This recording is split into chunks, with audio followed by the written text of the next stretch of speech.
Check 1 2 1 2 1 2 1 2 1 2. People, remember,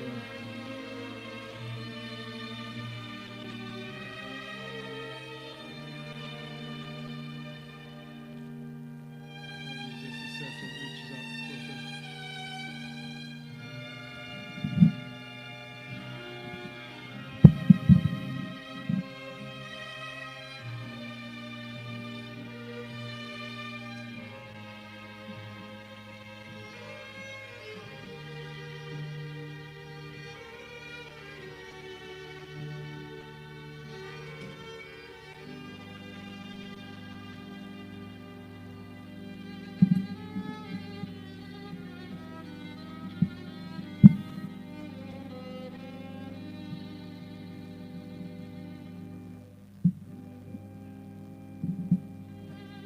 That's not going to work.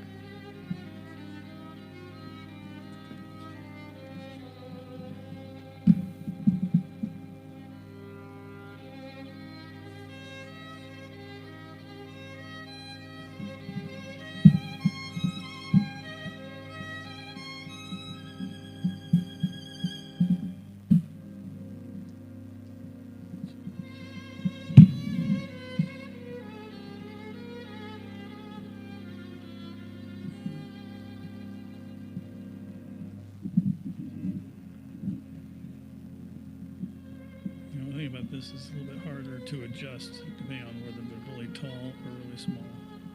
I guess I can do that.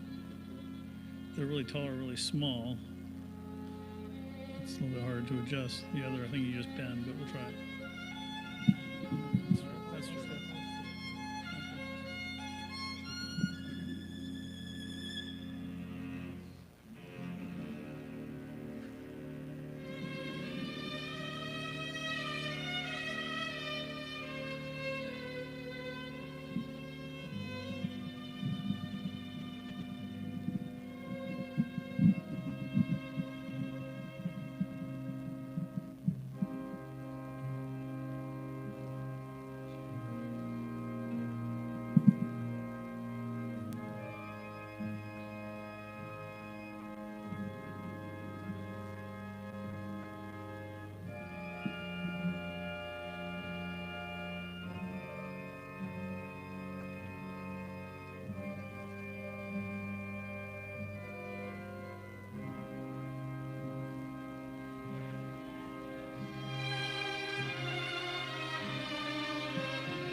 was telling Weldon, all these flowers were for you guys.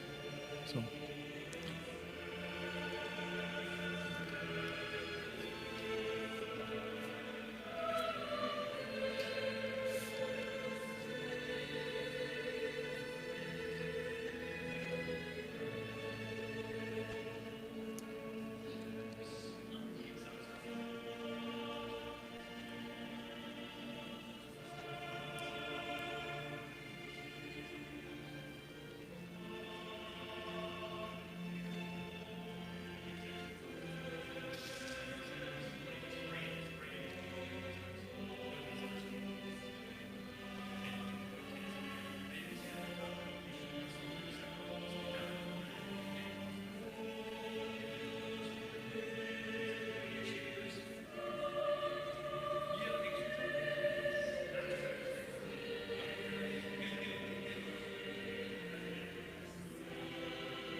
Hey, Karen, do you know if there was a third reading? Did you put that together? There are three. Okay, so good. I'm going to do one IRS. Okay, and great. custody. Okay, great. Okay. Yeah. Are you going to be sort of like emceeing, like calling each That's of what. us out? Yeah, I'm the MC. Okay, good. So we don't have to figure it out. You don't have to figure it out. Thank you. You're welcome.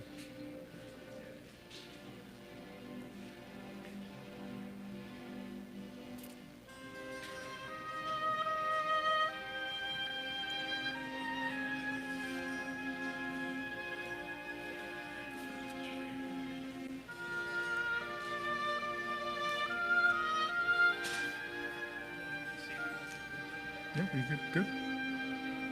Okay. Yeah.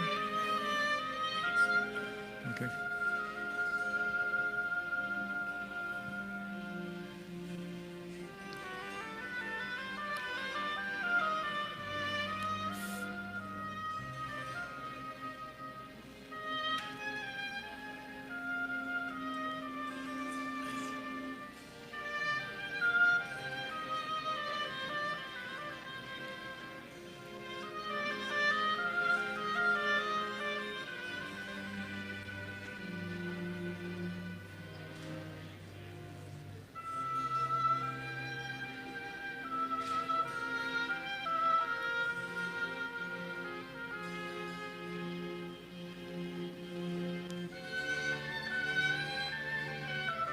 Okay.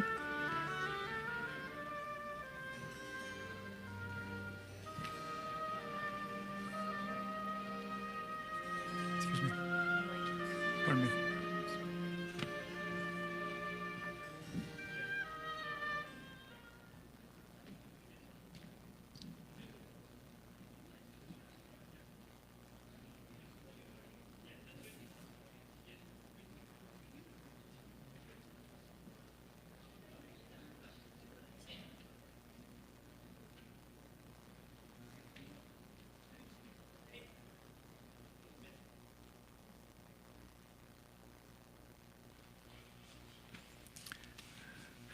Good afternoon.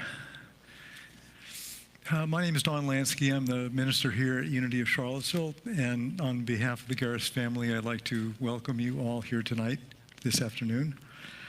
It's our custom at Unity to begin with prayer, and I recognize that in a group such as this, people have many different ideas about God, many different denominations, many different faith traditions, so I just invite you to translate this prayer in whatever way works for you. So let's just take a moment.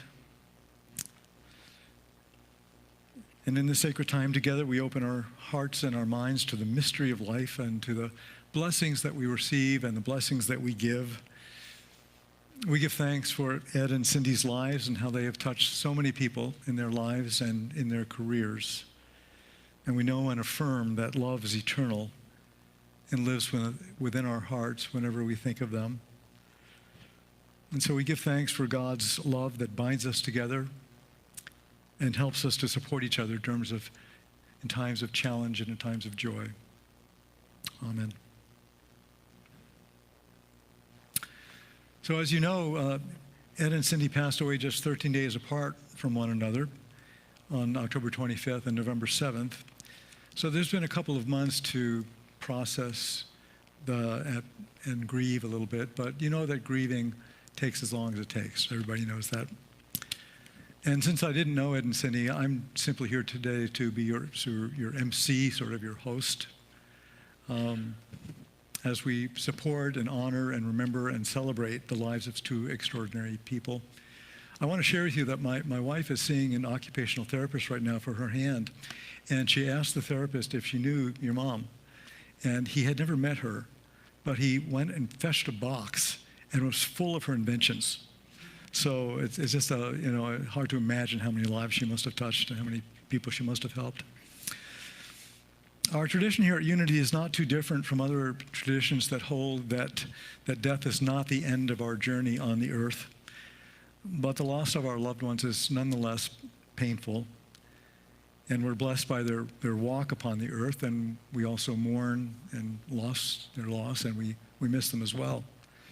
So I hope today that in your sharing and remembrance, you will find peace and comfort and strength, and that as we celebrate the lives of Ed and Cindy, that you will know at a deeper level that love is eternal. So we have a reading.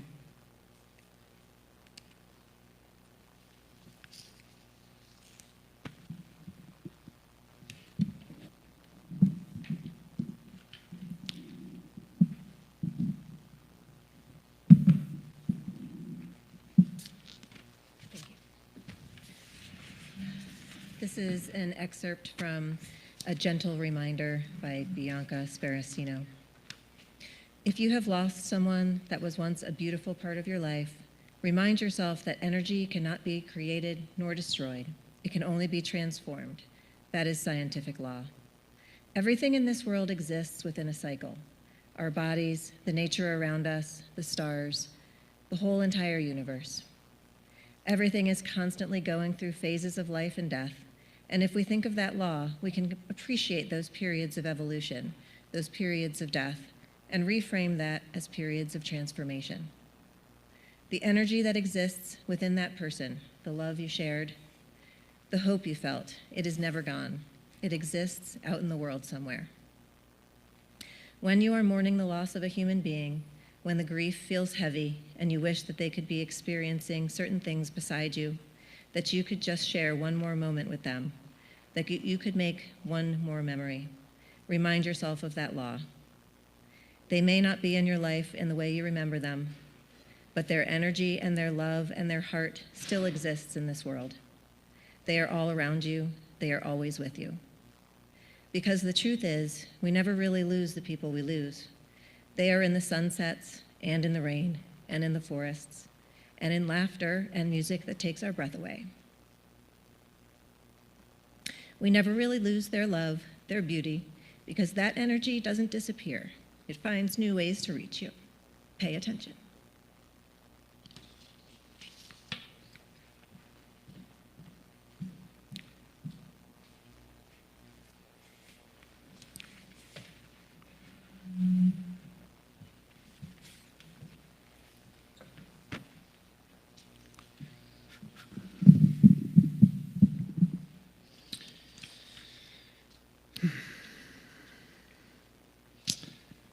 Hello. And thank you all for coming today to celebrate the remarkable lives of Ed and Cindy Garris. For those of you who don't know me, my name is Jesse. I'm one of their two sons. Seeing so many familiar faces that have been touched by my parents with love, friendship, and wisdom is deeply comforting. Your presence speaks to the legacy of two extraordinary people. Like most kids, my parents were my first and most influential teachers. They taught me how to stand on my own, even if it meant falling occasionally. And when I fell, they were always there to pick me up. Though my dad, always a pragmatist, might remind me that he did warn me. His advice was simple and grounded. Don't climb higher than you're willing to fall. He said it with such conviction because he understood how the world works. Dad's love for learning was infectious. He earned a PhD in physics at UVA and had the ability to break down the most complex concepts with clarity and enthusiasm. When I struggled in school, I'd bring him problems that I felt were insurmountable, and without fail, he'd solve them. Not by recalling equations from memory, but by reconstructing them from first principles. It wasn't just about finding answers. It was about teaching me how to think, how to problem solve, and how to embrace the joy of discovery. He was a teacher at heart, but more importantly, he was a listener. I remember a time when I thought I would have let him down the most. I was nervous to tell him, but when I did, he didn't get angry. He just listened. He said, "That sucks," and then asked, "What did you learn?" His love was unconditional, and his support never wavering. Dad also loved to work, not in a compulsive way, but because it was meaningful to him. He found joy in helping people, whether it was navigating the intricacies of taxes or answering the phone at Silver Ring during snowstorms. He even skied to work on cross-country skis, blending his love for exercise and his dedication to responsibility. He was a man of many passions: gardening, skiing, hiking, fishing, paddling rivers, and perhaps most importantly, sharing those passions with his family.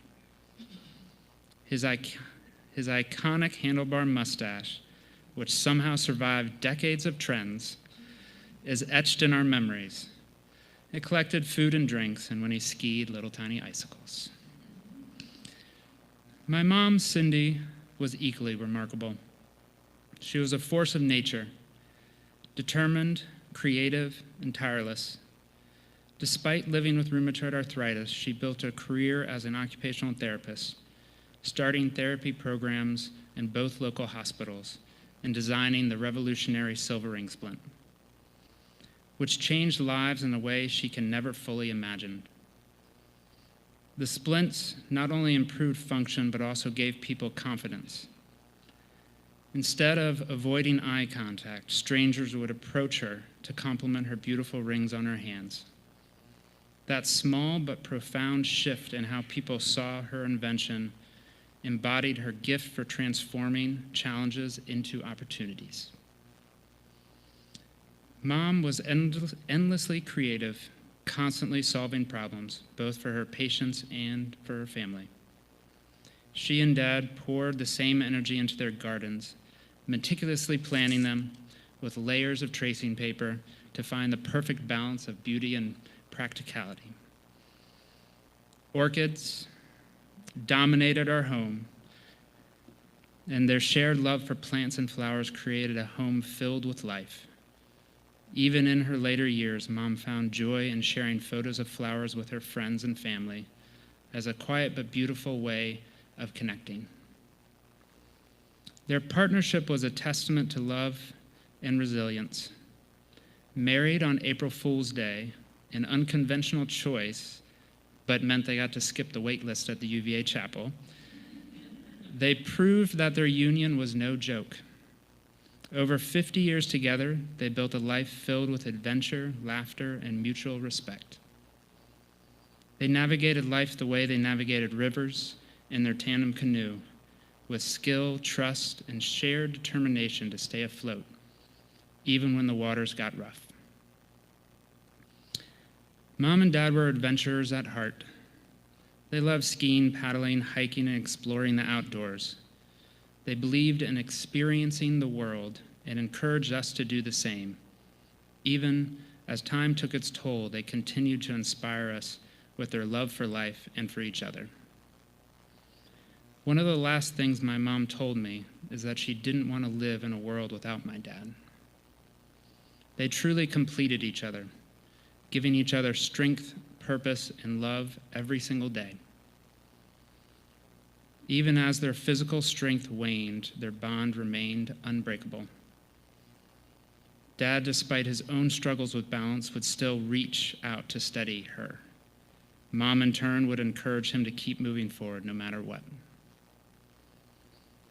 Their final wishes reveal so much about who they were. Dad asked to take one last trip down the Mormons River, where he had so many happy memories. Mom, ever dreamer, wanted her ashes taken to Lake Wanaka, New Zealand, a symbol of her adventurous spirit. As we say goodbye today, I'm reminded of something my parents always believed. The most important thing in life is love. To love unconditionally, to surround yourself with the people who matter most and cherish them. Ed and Cindy shaped the lives of everyone in this room. They taught us, supported us, and inspired us. They lived with purpose, passion, and a love that was as steady and enduring as a river carving its way through stone. Their legacy is one of love, resilience, and unwavering support. A legacy that will continue to guide us just as they always have.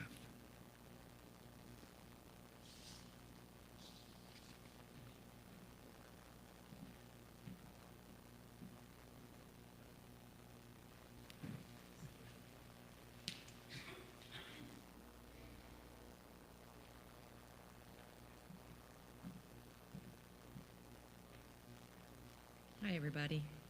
Thanks for being here. I'm going to read you something that Cindy had posted. Thanks. And it's titled, As I Sit in Heaven.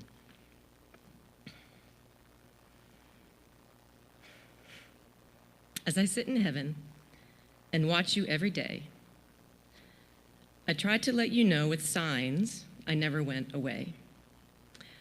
I hear you when you're laughing and watch you as you sleep.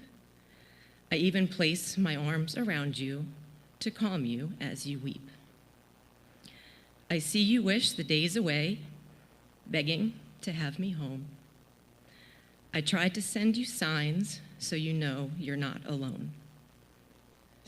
Don't feel guilty that you have life that was denied to me.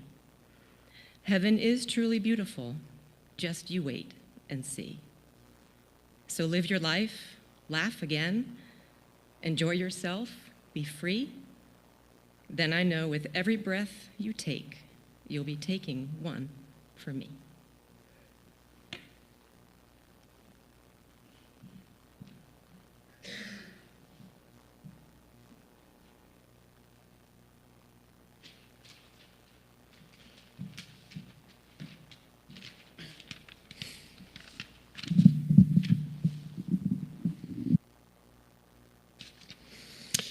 Hello, everybody.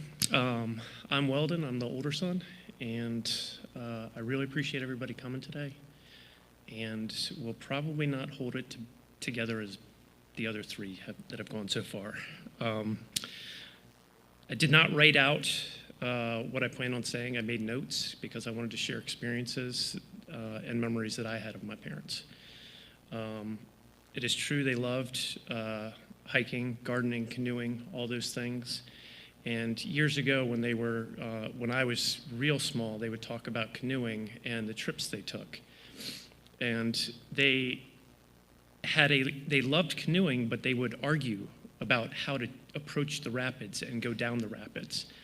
And they got to the point where, and these, obviously I was not around for these, but they told the stories where they would argue the night before they were going on the canoeing trip, because they knew they were going to argue the next day, so they figured why not get it out of the way.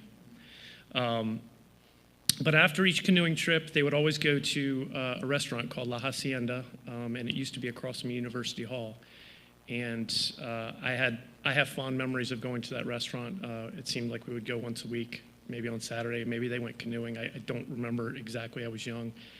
But I do remember there was a woman there, Mrs. Hale, who she was a tall woman with white hair that was just amazing, and she knew them by name because they were in there all the time.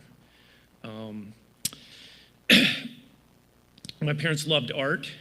They collected art. They spent a lot of time buying art and just enjoying art.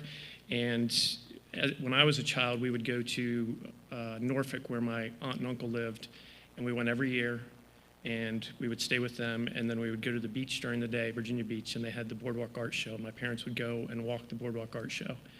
And it was great for me. I got to play in the ocean, but we did it every year because of their love for art. My parents loved orchids and plants in general. And whenever we went hiking, they knew the names. Like, my dad went out of the way to know all the names. I mean, he knew what everything was called by its proper name. And it was just the amazing amount of knowledge that he just stored in his brain regarding plants. Unbelievable. Jesse mentioned the tracing paper for their garden. And I don't know how much of it you remember, Jesse, but I remember it vividly. We moved into the house that I grew up in on Robertson, and my parents, they went about creating this garden, and they had tracing paper, and it was 3 layers, and it was for the spring and the summer and the fall. And they put the plants so that they would have flowers arranged the way they wanted them, so that they would bloom for each of the seasons, not just everything over here for the spring or everything over. It was well planned, and they spent hours on it. I will never forget sitting at the dining room table, and they just had this tracing paper out, and they were going through it. And my mom loved buying plants, and even later in life, she would buy so many plants that Dad would be like, "I can't believe I have to plant all these." And she loved shopping. Mom loved shopping. My mom, before I was born, they lived in Charlottesville, but she was going to VCU to get her degree. And Jesse, Iris just read about signs, and I was thinking about my parents the other day and thinking of what I was going to tell people here today. And driving down the road, and a hawk flew and landed into a tree. And my mom used to tell stories that she would drive on 64 between Charlottesville and Richmond with binoculars to look at hawks. And that's just what she did. She just did what she wanted. You couldn't do it today because of the amount of traffic, but I guess back then you could, and that's what she did. My mom never complained. She was in pain her entire life, in my entire life.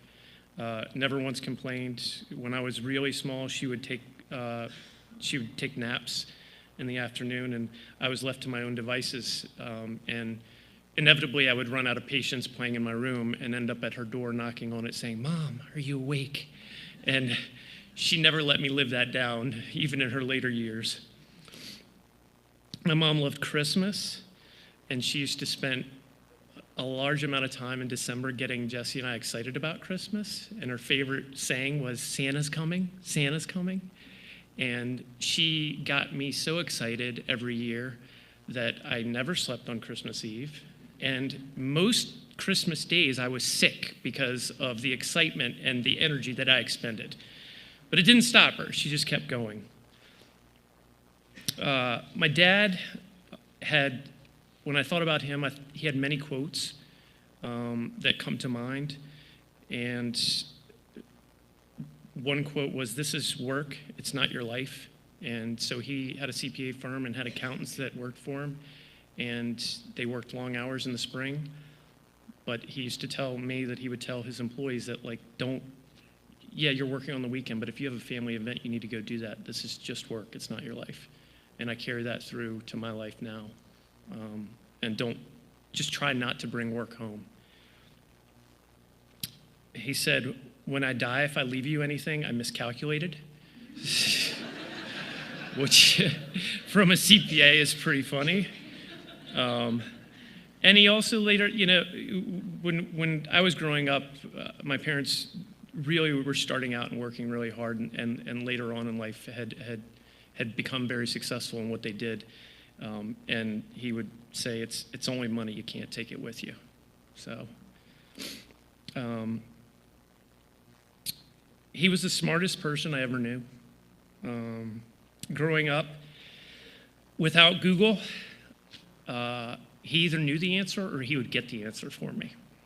So it was just uncanny. If I brought him something that he didn't know, the next night we'd be sitting at the dinner table and be like, he would give you the answer as to what the question was, or the why.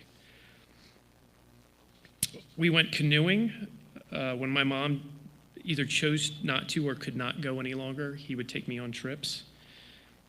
And I wanted to paddle fast and beat the other boats.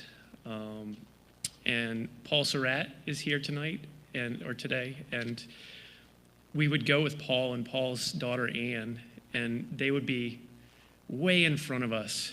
And I just remember looking at him and just, Dad, come on, and I'm paddling as hard as I can, and Dad was just going nice and slow. And he spent the time teaching me the proper techniques so we would be successful going through the rapids. And he focused on the journey, not the speed. And he would remind me that they couldn't leave the takeout until we got there. He always participated he worked really hard, but he always participated in my activities. I can't remember him not being a stroke and turn judge at one of my swim meets. I think he was there at every meet. And the older I got and birthdays become a little mundane, my dad would always say, birthdays are only a problem when you stop having them.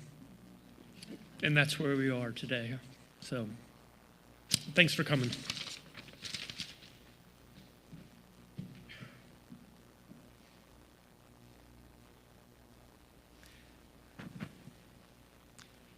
We have another reading.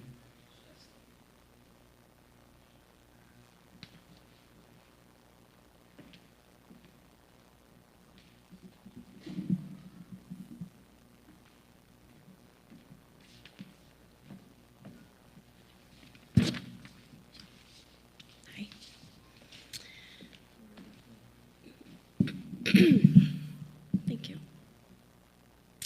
This is a poem by Rumi called A Moment of Happiness. A moment of happiness, you and I sitting on the veranda, apparently two, but one in soul, you and I. We feel the flowing water of life here, you and I, with the garden's beauty and the birds singing. The stars will be watching us, and we will show them what it is to be a thin crescent moon. You and I, unsolved, will be together, indifferent to idle speculation, you and I. The parrots of heaven will be cracking sugar as we laugh together, you and I. In one form upon this earth, and in another form in a timeless, sweet land.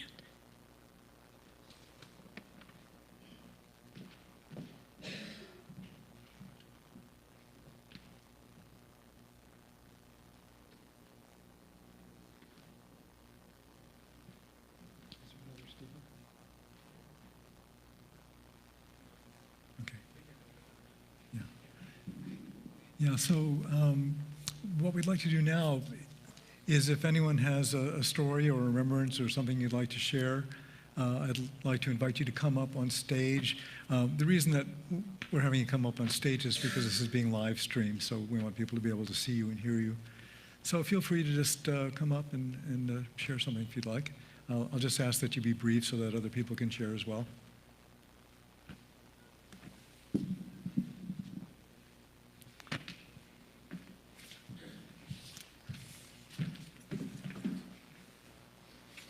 Hello, I'm Paul Surratt, the one always ahead of Ed in the canoe.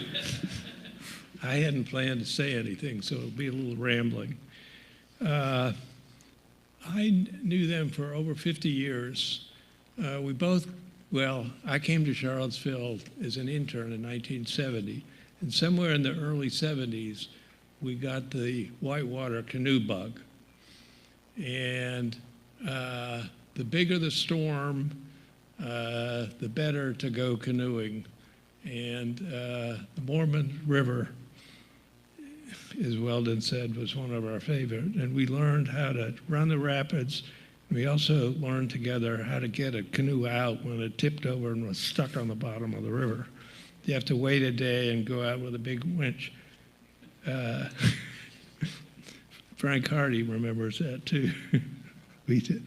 And so those were good days. It was hard, but it was really exciting, and we went to a lot of different places on the weekends. We'd tend to head out somewhere and break the normal chain of things we did. They did a lot of hiking, and I had done some hiking, but not up in the Blue Ridge. And I went up with them a couple times, and they taught me how to do it. You know, the right kind of clothes. I remember Frank and I went up once, and halfway up, he had to go back and get other shoes. Well, you got to get your shoes broken in, and then it was really cold, and we both wore blue jeans, and blue jeans are not good to wear when it's freezing. And so he helped us figure out how to do that. He also taught me how to line a chimney. He invited me over to his house once when he was down the river. And I stood on the roof pretty much all the time, and somebody ran the cement up, and we poured it down, and then there was a string with a board on the bottom of it, and you pulled it up, and it would kind of be pushed out. And I did that all day long. So I did learn how to do that. And then he offered me a margarita, which I rarely drink, and I hadn't drunk anything. I was really dehydrated. And one drink, I had the spins, and I was just throwing up and everything. But I did learn how to line a chimney. Skiing, too. I had never skied before. Well, I had strap-on skis that a farmer outside of Cleveland had built a little lift, and you'd go down one little hill and your skis weren't tight. But anyway, I thought I knew how to ski, but we had a friend who moved to Crested Butte, and he was into outdoor stuff, and we went. The first time I ever went cross-country skiing, we went overnight with big snow, and I took my daughter, who must have been less than one. You know, I carried her, my wife carried her, and then when it was time to camp, where do you put your tent pegs in? It's 3 feet of snow underneath you. And Weldon, I can't remember whether you were there or not.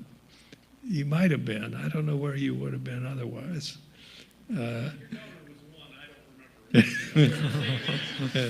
Well, you guys were about the same age. And we learned that, you know, these kids will play together. When they're 1 year old, you put them together and they do stuff, but playing together is not. We kind of learned how to raise kids at the same time. And I remember we after doing the cross-country ski, we all made it back. We survived, and we went to Crested Butte, which is a town. Well, I don't remember which is the name of the town is Crested Butte, and I can't remember what the name of the ski thing is. But we went skiing, you know, a real ski resort, and I was learning, and Cindy was limited by her arthritis for the first time. And so I kind of stuck with her, ostensibly to look after her, but really she was telling me what to do, you know, how to take the turns and stuff like that. And so we skied together for most of the time on that trip, and we got to know each other pretty well. It was nice to get to know her. Ed was always smiling. If I think of his face, I think of the mustache and a big smile on his face. You know, he's excited about something. And he was pretty much always like that for me, you know. Maybe I got him excited about stuff, you know. he never got mad that I saw. He was willing to offer advice. Once for my birthday, he gave me Dale Carnegie's How to Win Friends and Influence People. And, you know, there were some good things in that. But, and then as I grew older, Cindy was such a trooper because she kept getting problems, you know, and she'd have a surgery and then she'd fall down again, but she kept going. She never stopped. And I never saw her any self-pity. You know, they were a remarkable couple, and my life was definitely enlarged by theirs. Oh, the one other thing I remember is that periodically on a Sunday night, we'd call the other couple up and say, do you want to go out for Chinese dinner? You know, we wanted to do that. And the result was that the person who received the call usually didn't want to. And they said, come on over for dinner. And so we kind of learned how to do that. And we did that about 5 or 6 times to each other, which was fun.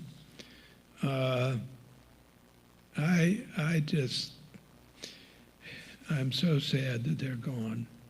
They were a big influence in my life, a good example, and I'm so good to see their children doing well and carrying on with their spirit. Thank you.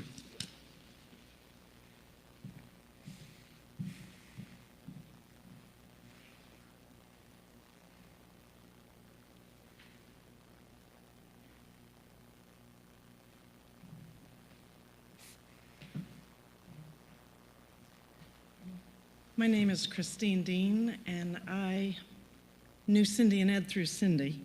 She was starting the OT department at Martha Jeff when I went to work there. And they became Kevin's and my first friends in Charlottesville. They taught us a whole lot about Charlottesville, certainly introduced us to the theater scene here, but they taught us even more together about parenting. Weldon was maybe 7 when we met them, and Jesse was there. And Kevin and I were just getting married and hoping for kids, and they seemed to do such a great job. Although when I told Weldon, your parents taught us so much about parenting, he looked at me and said, you're welcome. They taught us about how you teach your kids to make decisions and how important that was, about how you teach your kids responsibility. I mean, these are great ideas, but like, they had the nuts and bolts. They had the plan, and we were happy to listen. They also taught us that being a parent to your kid was more important than being their friend, but that it came at a cost.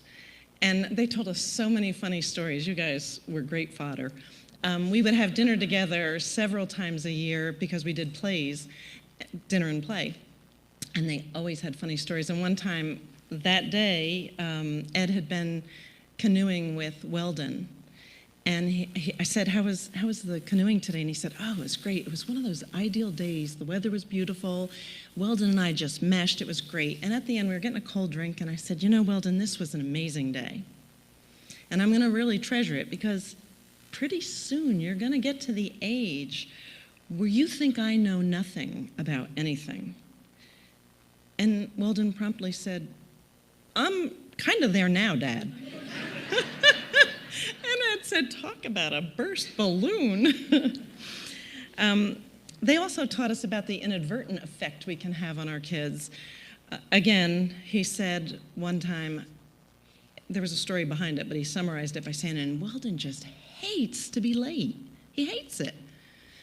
But he's justified because we're his parents and we're his main mode of transportation, and we are always late.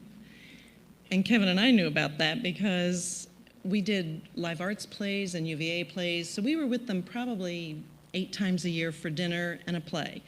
And we'd think, okay, we'll have dinner at 6:30 and get to the play. And we'd go screaming in there, like, and have to execupark right in the drop-off zone and hope the car was there so that we didn't get shut out of the first act.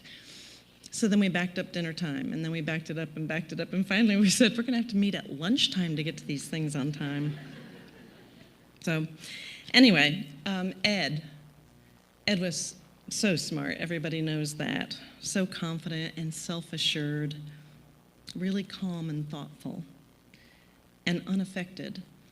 Carol Clerico and I had a conversation one time, and she mentioned Ed at his UVA days, and I said, did he go to UVA? And she said he taught at UVA.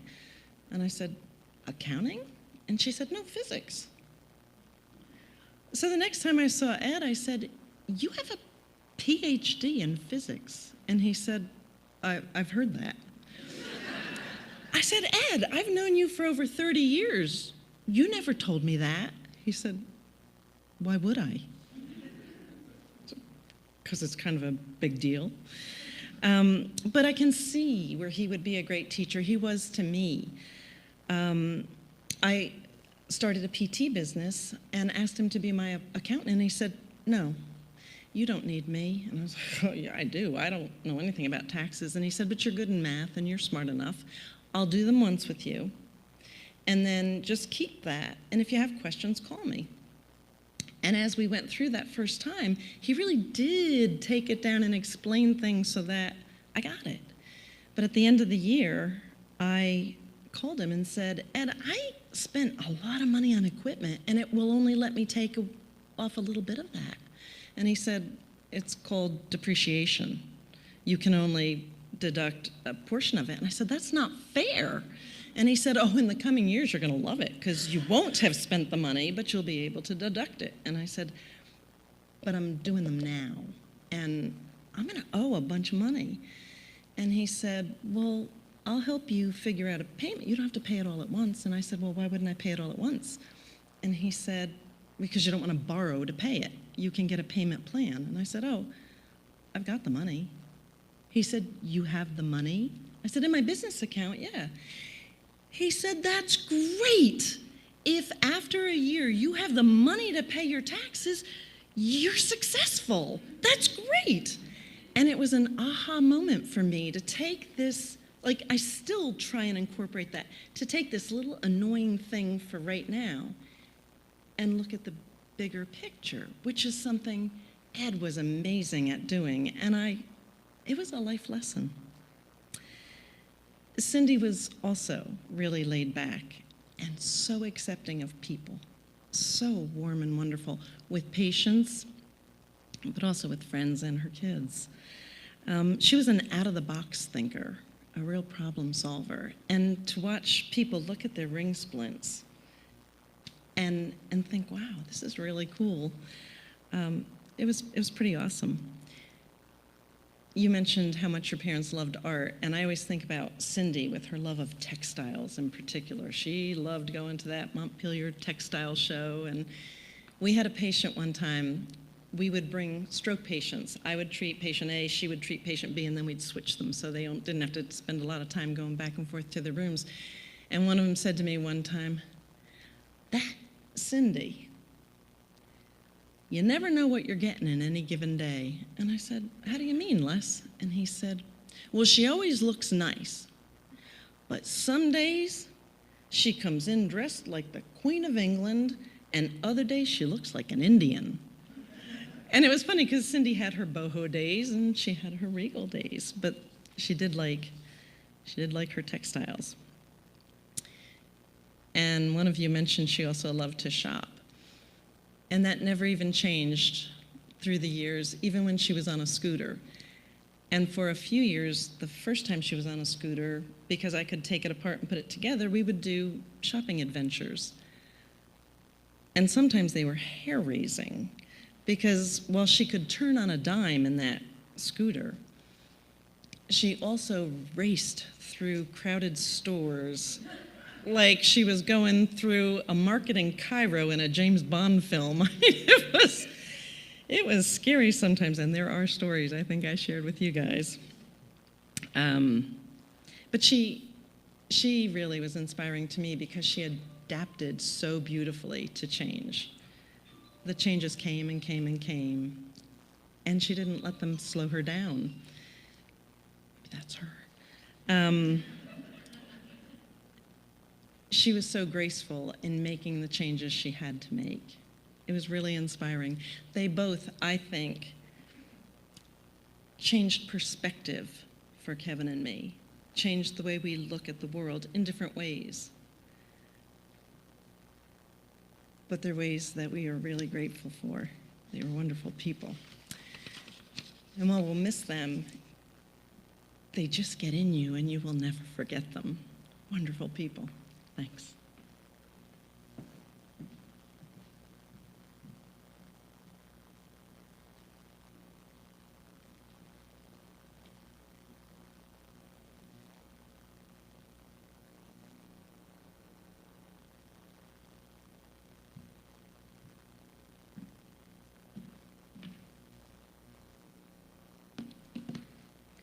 Well, I did have to make myself some notes, so I would try and get things in the right order. My name is Bonnie Wagner, and Cindy and I were roommates for senior year in college.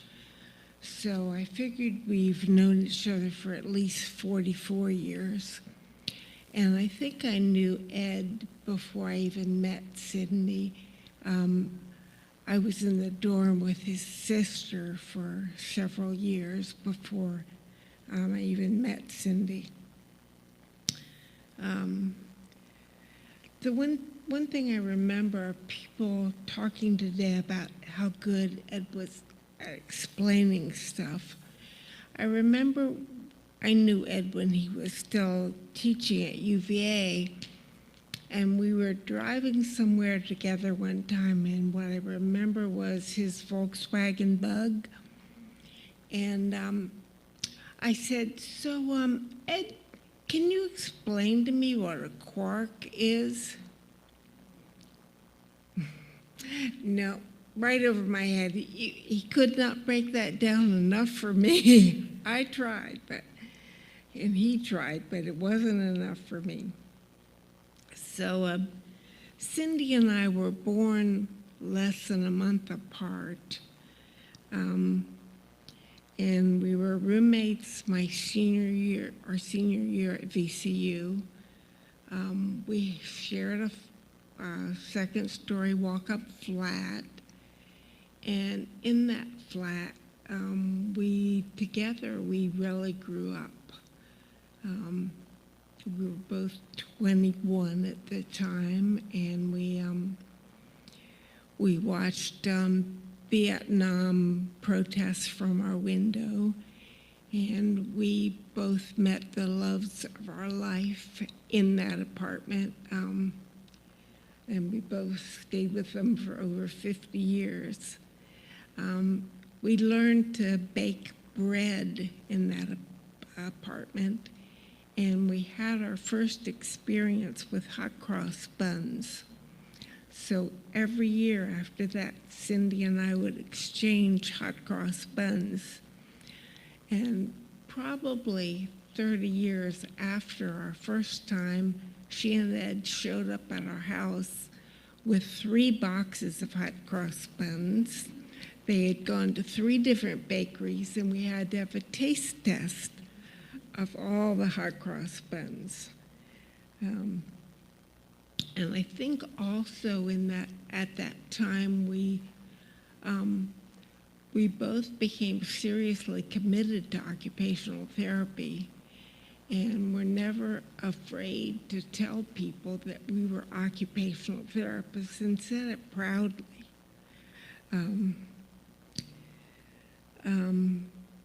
We both shared a love for hand therapy as well. She got me my first job at UVA. We were I was in Michigan, and she was in Charlottesville. And she somehow managed to convince the head of PT that I was the person to hire. And I just kind of walked into the job, and she said, "You're hired." So we worked together at UVA for, I think, 4 years. One cute aside about how much she affected her patients. We had a patient in common, Mr. Haney, was kind of irascible. And he informed Cindy that he thought she was such a fine therapist that he named his newest hunting dog after her. She had that effect on people. We stayed close for the rest of our lives. She always remembered birthdays, holidays, and New Year's. We shared a love of flowers, and when my mother died, she came to my house and planted daffodils. And later, she and Ed showed up at the house. I needed some help, and she and Ed and a lot of other friends came up and planted daffodils all over the yard. So I had that to remember her every year. This year, I went by her house to look at her scooter about a month after she died. And sitting in the kitchen were several books that were all wrapped in Christmas paper. And she had managed to remember and bought me 2 books for Christmas that were all wrapped up. That's how she was.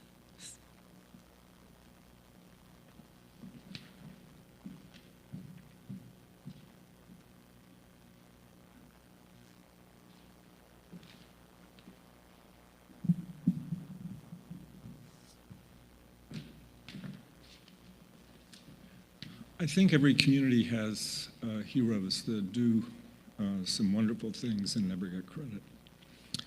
I'm Andy Thompson, I'm a local psychiatrist, and my wife Christine and I and our children got to know Ed and Cindy and Weldon and Jesse through swimming, and knew them for, I guess I've known them 40 years. But I'm a local psychiatrist, and there were many occasions when I had to call Ed and ask if he could help a patient of mine who had serious mental illness and who had created a financial nightmare. And for these particular patients at that point in time, they needed an accountant far more than they needed a psychiatrist. And as you might imagine, these were really ill people who created messes and were in situations where they were not in the best of position to pay for Ed's services. And I suspect he never said anything to anybody about this, but everybody needs to know Ed Garris never said no.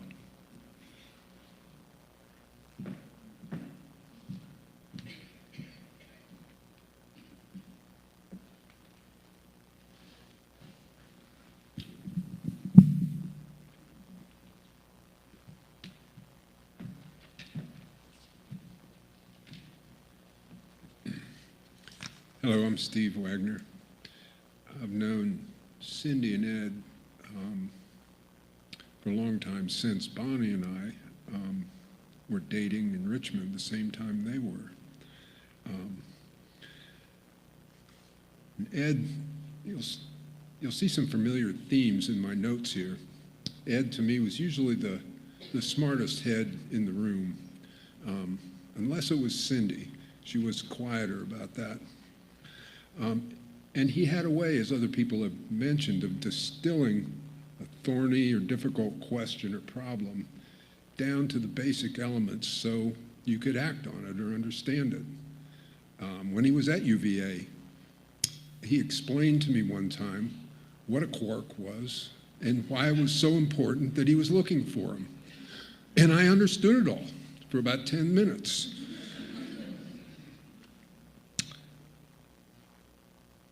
You know, some of his favorite quotes to me were, one was, by definition, you're always doing the best you can.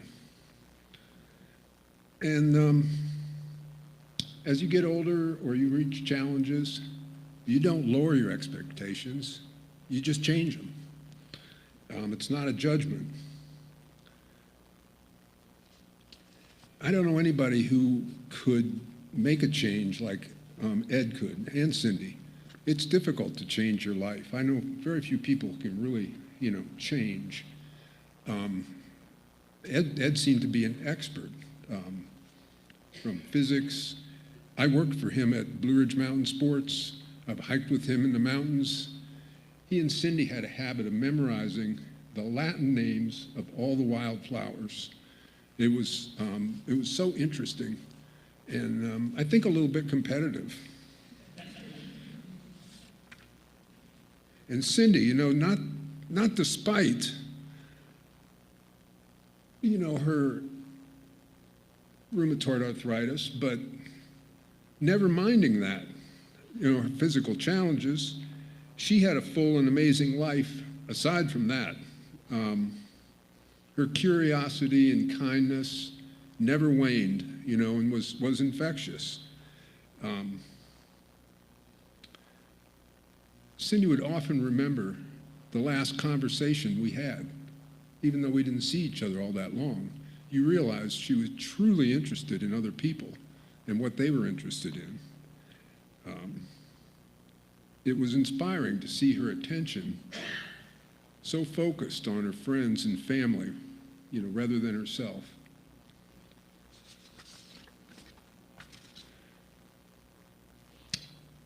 So for me, Cindy and Ed have left a sort of a friendly challenge.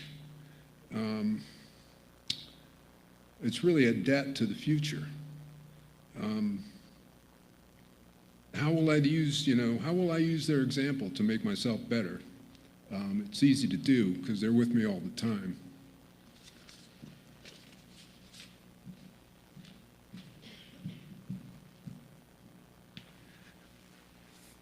I think you'll have more opportunities to share your stories downstairs after the service. We do have a video that we'd like to show, a slideshow.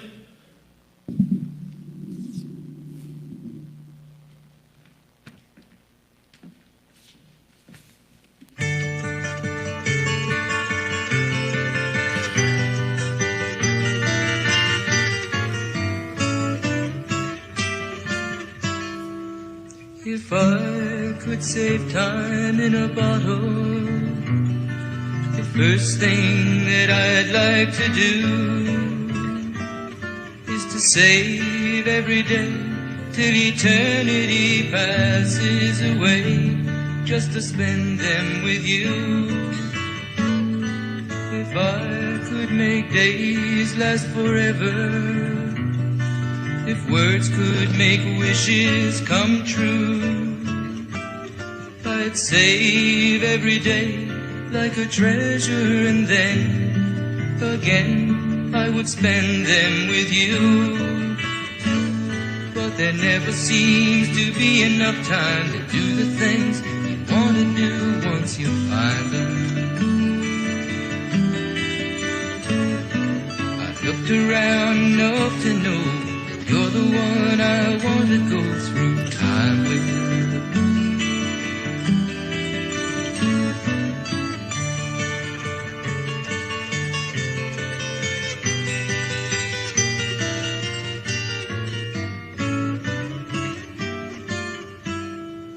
If I had a box just for wishes and dreams that had never come true, the box would be empty except for the memory of how they were answered by you. But there never seems to be enough time to do the things you want to do once you find them. I've looked around enough to know you're the one I want to go through time with.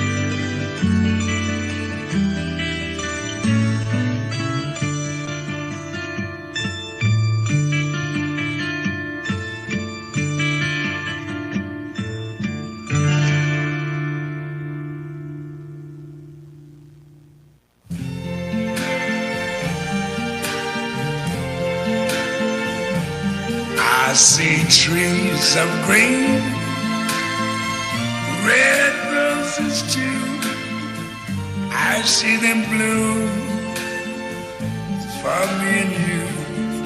And I think to myself, what a wonderful world.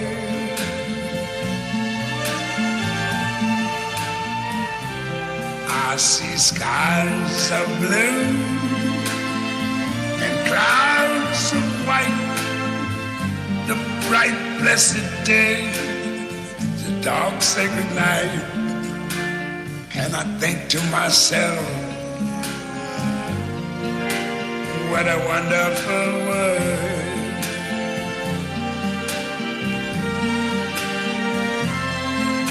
The colors of the rainbow, so pretty in the sky, are also on the faces of people going by. I see friends shaking hands, saying, how do you do? They're really saying, I love you. I hear babies cry, I watch them grow. They'll learn much more than I never knew.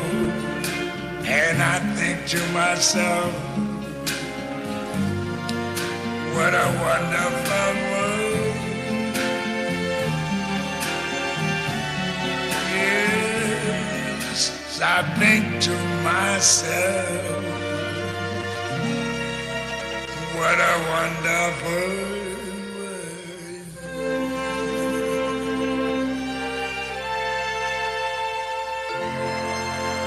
Ooh, yeah.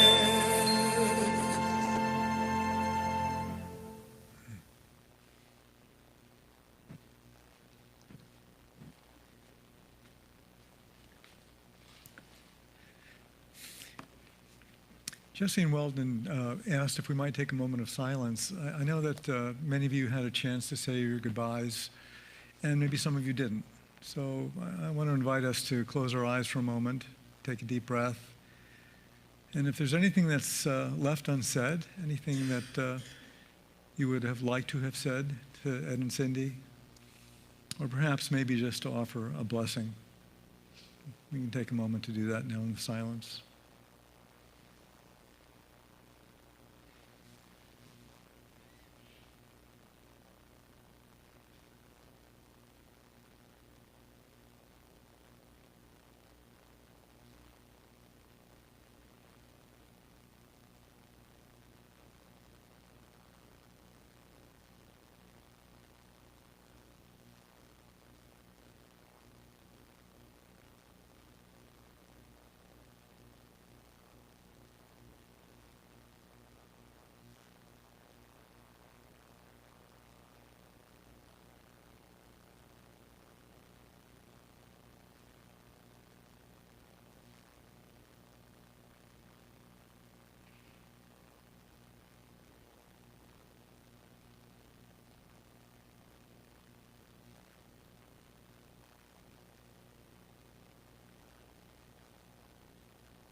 Thank you.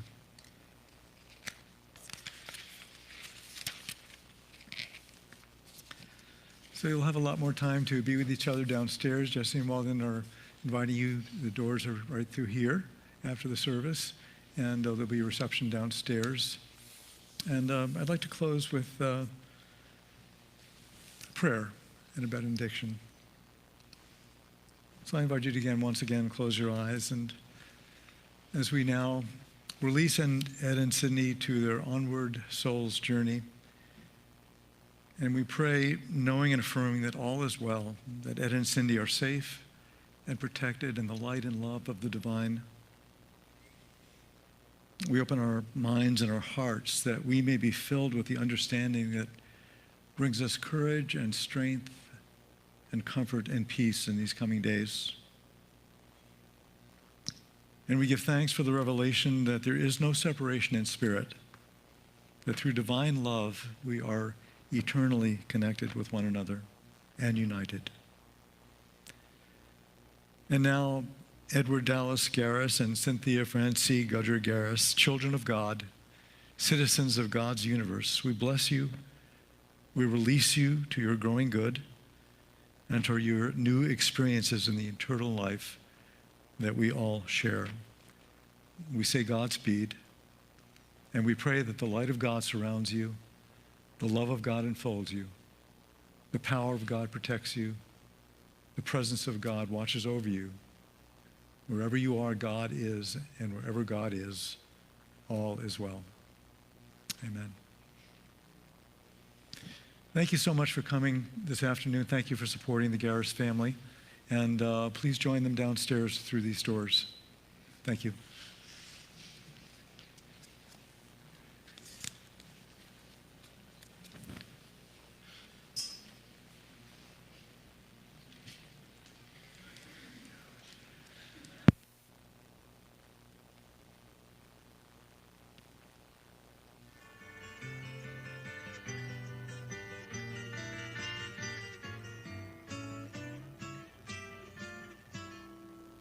If I could save time in a bottle, the first thing that I'd like to do is to save every day till eternity passes away, just to spend them with you. If I could make days last forever, if words could make wishes come true, I'd save every day like a treasure, and then again I would spend them with you. But there never seems to be enough time to do the things you want to do once you find them. I looked around enough to know you're the one I want to go through time with.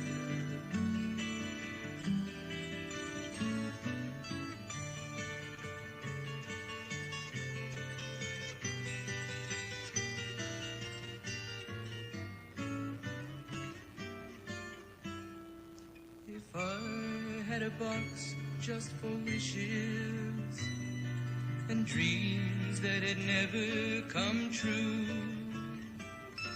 the box would be empty except for the memory of how they were answered by you. But there never seems to be enough time to do the things you want to do once you find them. I've looked around enough to know you're the one I want to go through time with.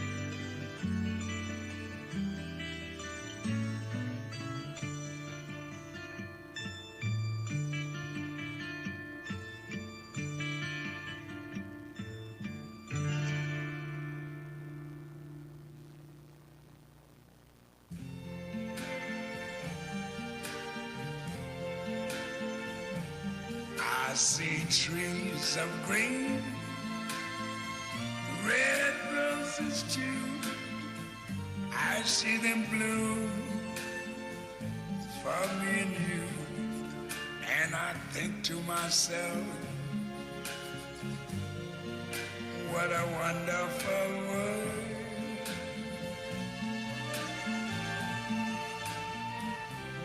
I see skies of blue and clouds of white, the bright blessed day, the dark sacred night. And I think to myself, what a wonderful world.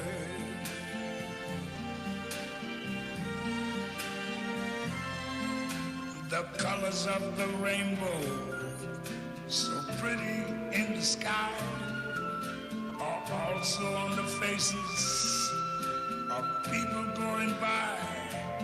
I see friends shaking hands, saying, how do you do? They're really saying,